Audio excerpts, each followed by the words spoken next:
Iran என்ன நினைக்கிறான் அப்படின்னோம்னா, நம்மள அந்த ரீஜன்ல மிரட்டக்கூடிய இஸ்ரேலை கட்டுப்படுத்தி வைக்கணும் அப்படின்னோம்னா, அப்ப வந்துட்டு நமக்கு அங்க ஒரு வலிமையான ஆயுதம் வேணும். அவங்ககிட்ட மிசைல் இருக்குது, எல்லாமே வச்சிருக்கிறான், ட்ரோனை வச்சிருக்கிறான், எல்லாத்தையும் வச்சு அவனால தாக்கு பிடிக்க முடியும், அடிக்க முடியும், நொறுக்க முடியும்.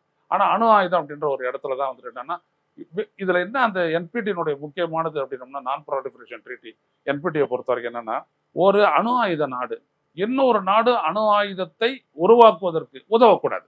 Okay okay.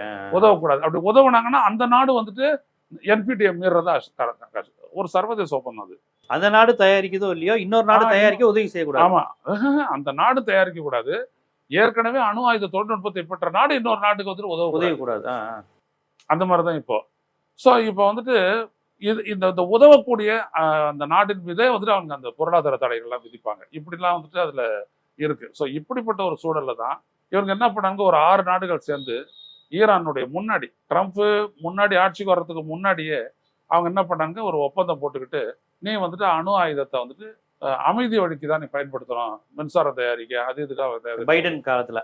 ஆமா ஆமா, பைடனுக்கு முன்னாடி, பைடனுக்கு ட்ரம்ப்புக்கு முன்னாடி இருந்த காலத்துல அது பேசி அந்த ஒரு ட்ரீட்டி ஒன்றத்தை போட்டாங்க.